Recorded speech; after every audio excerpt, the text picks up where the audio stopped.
Hi guys, Kuya Aya here, and today I wanted to switch things up a bit and I wanted to draw my hashtag alkiasona along with my review of Miss Maple's book Alkia Kingdom Reborn. So, ano nga ba ang isang hashtag alkiasona? Making sonas are a trend online, like for example, the witch sonas and the spider sonas that got popular in the last year. It's basically you inserting yourself as a character in a fictional world. In my case, I'm making my character or avatar for Alkia Kingdom.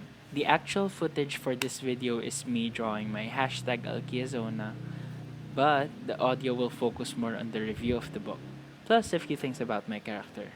So if you want to just listen to my review, go ahead.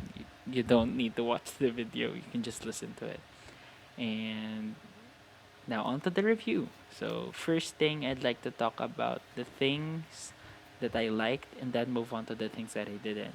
After those, then I'll talk about the noteworthy moments in the book, ranging from best to worst. So lahat basta noteworthy moment siya, isasama ko sa review. So to the things that I really liked. I love the world building in this book. I really appreciate the appendix sa unahan ng libro na nagdi-detail sa game. It's good also that we got to visit every part of that game na lahat na nakalista doon napunta natin, even the pet training city. And I think even got to visit it twice. So, as a noob to MMORPGs, i-upload ko dun si Miss Maple dahil ginawa niyang sobrang dali para maintindihan yung game. Siguro pag naglaro ako, hindi ako ganun kagaling. Pero at least, nagigets ko even though I'm a newbie to RPGs. I also like the mechanics along with the world building. Yung mechanics that came in the game were really helpful. I like that there is a play-by-play aspect to the book. You are given a track of everything that is happening, like how the help points work and the experience points too. So, every time na may nangyayari, na-update ka as a reader na para siyang game. And next thing I really like is the characters. Can I just say that the characters in this book are awesome?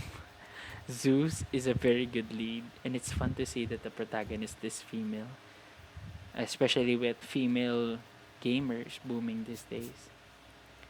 I've never really understood how games work, like rankings and stuff, but I really think it is awesome that a girl is leading the gaming world here in the book. Well, she was second most of the time, but eventually Zeus got the first. And I also love that how most characters were handled, especially since the book has a very large cast. Um, they get fleshed out even though they have limited screen time in book form. And of course, with the characters come the relationships. I think the characters won't be as good without the relationships they bounce off of. I like that there's a couple system in the book and hindi ko sure kung totoo yan para sa ibang games pero gustong-gusto ko siya para dito. And Sky, like, he's written so good that I understood how most girls in the game, or why most girls in the game like him, or are attracted to him. He's very charismatic, and when he interacts with Zeus, it's just perfection. And so those are the things that I liked in the book. On to the things I didn't like. First, let's talk about the cover. If you watch my previous book review for Charm Academy, you know, I have problems with the cover. I also have problems with this cover. Well, not necessarily the cover, pero kung paano pinoportray yung characters din sa art na nasa cover. Tanging criticism ko lang dito is that Sky doesn't have silver hair. It's more grayish in the cover. And in fact, dun sa book, sa pagkakaalala ko talaga silver dapat yung buhok niya. Another thing that I didn't like is the pacing. There are two big issues here in the book. And yun the rest nitpicks yung katulad ng una ko nabanggit na yung cover. Yung unang big issue, yung pacing. May mga moments sa book na mafe-feel mo na na-rush siya. And I kind of understand since it helps move the story forward, but I wish there was a smoother transition from one scene to another. There are also times when one subplot goes for too long. There were too long quests in the book. Una yung Gatekeeper quest, tapos sunod yung Dragon quest. Yung Gatekeeper quest, medyo nag-drag siya konti, pero at least dun kasi may bagong bagay na ni-introduce per stage. Like having the other teams join as the quest gets harder. Pero yung Dragon quest, sobrang nabagalan ako doon. Nothing special happened in other chapters. And ang nangyayari na sasaktan lang sila tapos nahihil. Tapos paulit-ulit lang yun for every island. So I think some scenes may have been cut out. I'm not sure how that would work out, pero ayun, medyo siguro kung may ina-introduce ang iba mga bagay, mas okay siya. Pero hindi masyado, paulit-ulit lang yung nangyayari.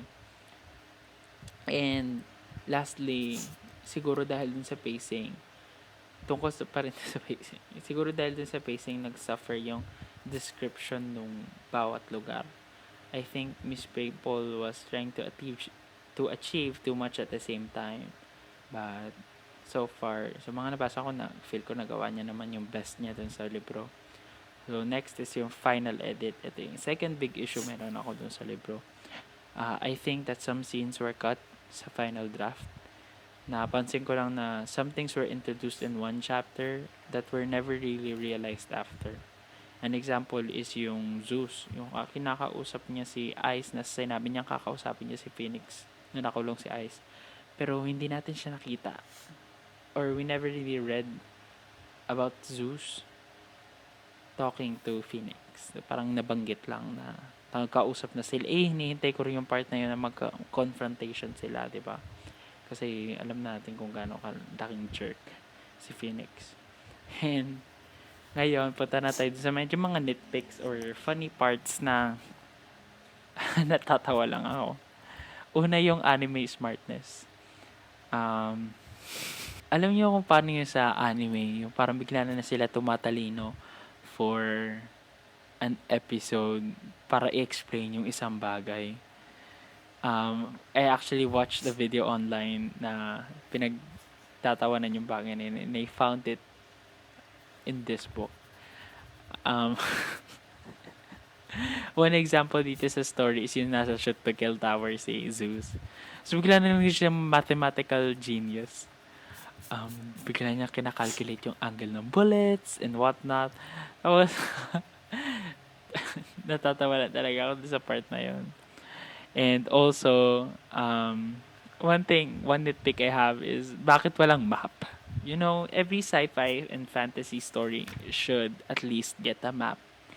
Especially when they introduce new worlds. It's sad that hindi natin nakita yun dito sa libro na to. Next thing is editing. Or editing. Next thing is the ending. The ending is a bit lackluster, pero I think the resolution is good. I just wish that we had one last goodbye for the characters in the story. And I wanted to see how Denise and Prius interact nung nasa real world na sila after the game. Another thing is the action. Medyo nitpick na lang to, pero yung action medyo weak siya dun sa story. There may be a lot of it, but writing battles is not one of the author's strong suit.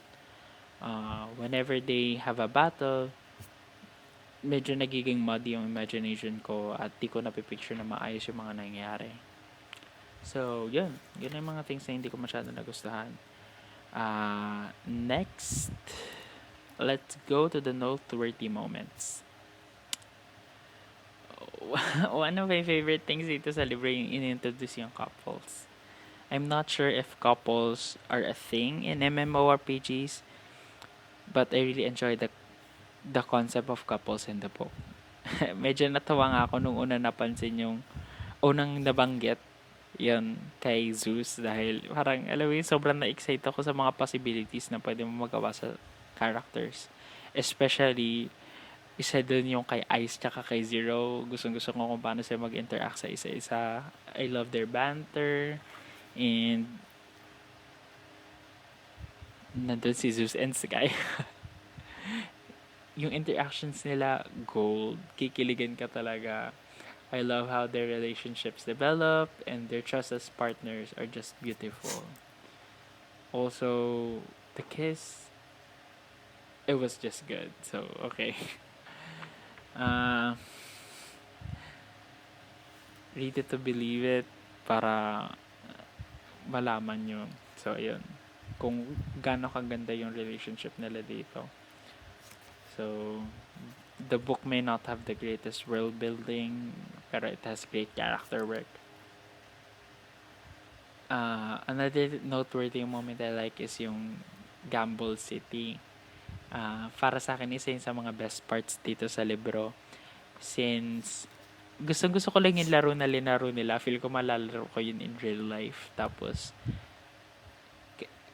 medyo anime smartness yung nangyari, pero hindi. Kung isipin mo sa totoong buhay, kung logical thinker ka talaga, yun yung strategy na gagawin. Kaya natutuwa lang ako kay Zeus noong time na yun. Another thing I really like is yung first team quest na nabasa natin. I know they had team quests before yung inintroduce sa atin na unang pasok nila sa dungeon. Pero sobrang nagustuhan ko yun. Yun rin yung time na na-introduce sa tayo kay Phoenix. Tapos, nagustuhan ko kung paano sila mag-work together. I also remember her mentioning that one quest they have, yung namatay sila lahat. Nagustuhan ko rin yung nabanggit niya yun dahil nga pinapakita lang na hindi sila perfect. So, nagkakaroon din sila ng mistakes, namatay rin sila kahit papaano in the game. Noteworthy moment, wedding. Wedding scene, no explanations needed. Another thing I really liked, or a character I really think is noteworthy, is Silver. I love that we got a glimpse of the pets in the story. I love the small family na nagawa nila when all of them were together. Si Zeus, si Sky, si Silver, at yung dragon. I forgot her name, I'm sorry. Pero, yun. Silver's personality just jumps out of the story. Ang dali ko siyang mapicture in real life. So, yung time frame na tumanda siya is glorious. Hindi yung tumanda na matanda, pero yung tumanda na parang kamukha niya na sila Zeus.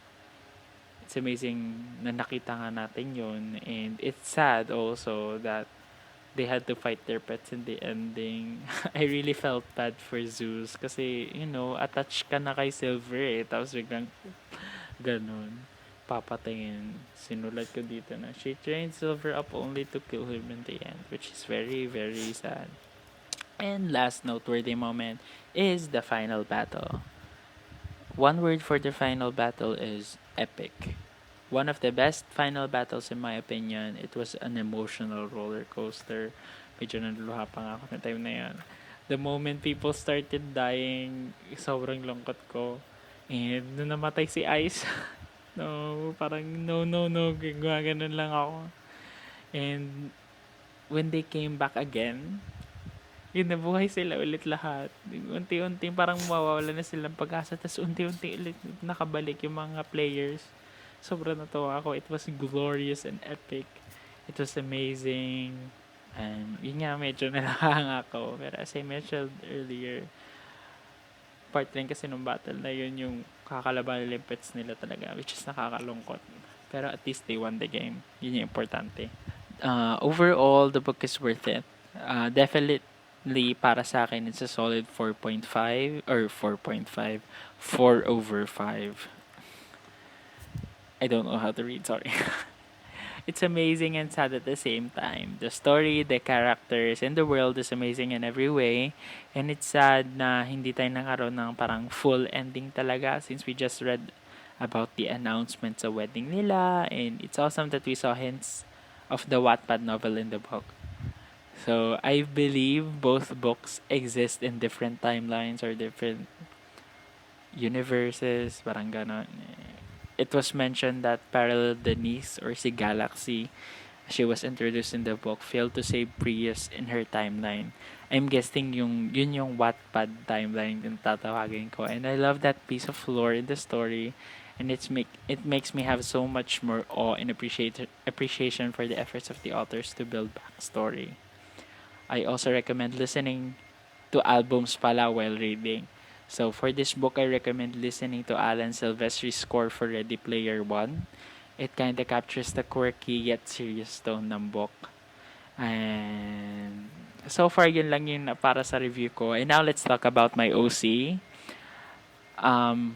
My username, si Denise, ang username Jesus. My username is Kite. He is inspired by the Egyptian goddess Isis, which is often na-associate sa mga kite, which is a bird species, hindi saranggola. In most games, I like playing the mage characters more often than the heroes. I like playing the support. So, I made Kite a mage, or basically yung support ng group. His outfit, ha- his outfit, of course, is inspired by Egyptian fashion with, syempre, personal flair ko. And, yun.